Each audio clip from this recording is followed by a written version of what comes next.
Ce jour dédié pour l'élévation de l'âme de Robert Binyamin Pinchas Ben Bert Gemara Bezrat Hashem. Alors on continue dans les lois de Birkot HaShachar, les bénédictions du matin. Il y a dans les bénédictions des bénédictions dont on ne peut pas inverser le sens, en tout cas a priori. Par exemple, on a deux bénédictions, une qui s'appelle Matir Asurim, qui libère les prisonniers, et une qui s'appelle Zokef Kefufim, qui redresse les courbés. Qu'est-ce qui est pire, d'être un courbé ou d'être un prisonnier? La Torah considère que c'est un courbé. Un courbé, il est prisonnier sans cesse, d'accord? Le fait que Dieu maintenant le redresse, c'est une plus grande libération que s'il a libéré un prisonnier. Dans cette mesure, si je me suis trompé, et j'ai dit en premier Zokef Kefufim qui redresse les courbés, c'est un problème de faire après la bénédiction plus petite. Tu peux pas faire une grande bénédiction, après une petite, tu fais la petite, après tu fais la plus grande. D'accord?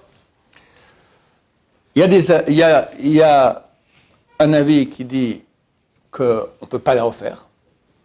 Un autre qui dit, c'est vrai qu'on peut la refaire, mais au moins pense-la. D'accord? On a un principe que si on dit une bénédiction qu'on ne doit pas dire, c'est une bénédiction en vain, parce que là, on transgresse le troisième des 10 commandements, qui est extrêmement grave, dire le nom de Dieu en vain. Mais ça, c'est uniquement si on le dit. Si on le pense, il n'y a aucun problème. C'est très bien de penser sans cesse, voir le nom de Dieu sans cesse devant soi. Yud, Ke, Vav, Ke. Yud, et puis Hey, et puis Vav, et puis Hey. Je ne veux pas le dire, je dis et puis entre chacune des lettres. Donc il n'y a aucun problème à imaginer, à penser le nom de Dieu. Maintenant, si quelqu'un ne peut pas faire une bénédiction, par exemple ici, il s'est trompé, il a fait d'abord qui redresse les courbés, et il ne peut plus refaire maintenant celui qui libère les prisonniers, il peut la dire en pensée. Il peut même dire une partie à haute voix, mais ce qu'on appelle Shem Malchut, le nom de Dieu et sa royauté, ça il va la penser. Donc il dira Baruch, après il pense Ata Hashem Elokeinu Melech HaOlam, et après il dit Matir Asurim, qui libère les prisonniers. Parce que penser le nom de Dieu, parce que là il n'y a aucun interdit de dire le nom de Dieu en vain. Et la pensée, d'après certains décisionnaires, notamment Maïmonide, le Smag et d'autres, disent que la pensée, c'est valable comme la parole. Hirur Kedibur Dami. On dit ça en araméen, d'accord, que la pensée, elle est comme la parole. Pas tous sont d'accord là-dessus, donc a priori, on dit les bénédictions et pas on les pense, mais si on n'a pas le choix, parce qu'on ne peut pas la dire, parce que ce serait peut-être une bénédiction en vain, comme dans le cas que je citais, on ne peut pas dire Matir Asurim après Zokef Kefufim, mais on peut la penser. Dans le même ordre d'idée, il y a 3 bénédictions qui vont du plus faible au plus fort. Plutôt, du plus fort au plus faible. 1 qui ne m'a pas fait goy, 2 qui ne m'a pas fait esclave, 3 qui ne m'a pas fait femme. On considère que c'est pire d'être un goy que d'être une femme ou d'être un esclave. Donc il faut lire dans ce sens-là. D'abord qui ne m'a pas fait goy, après, on va plus précisément, tu ne m'as pas fait esclave, en plus tu ne m'as pas fait femme. Maintenant, si quelqu'un s'est trompé et dit tu ne m'as pas fait femme, c'est fini. Il ne peut plus dire maintenant qui ne m'a pas fait goy et qui ne m'a pas fait esclave. Alors pourquoi c'est pas bien d'être une femme? C'est une question de parenthèse. On va y répondre tout de suite. Simplement, je vais finir à ce propos-là.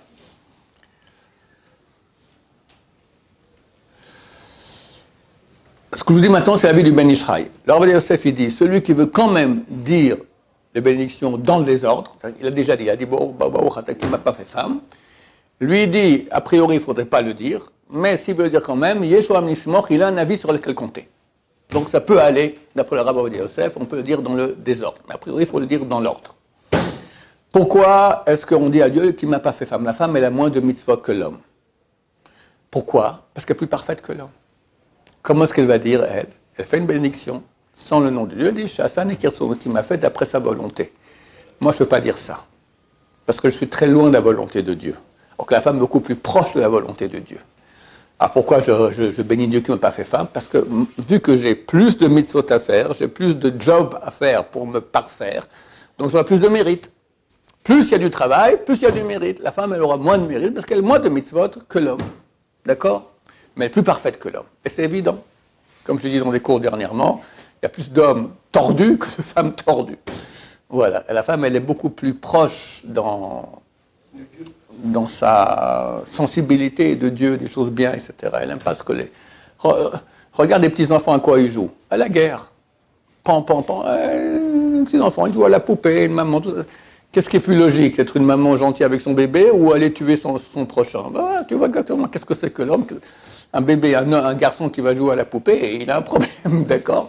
Et une femme qui joue pampan aux cow-boys, aux Indiens, elle aussi elle a un problème, d'accord? Tu vois ici l'entité, est-ce que la réalité des choses. Et pourquoi, du coup, on ne peut pas d'abord tu vas saigner Isha, après tu vas saigner Aved, après tu vas saigner Goy? Toujours quand on va louer quelqu'un, on va louer d'abord pour les choses plus générales, appelées plus précises.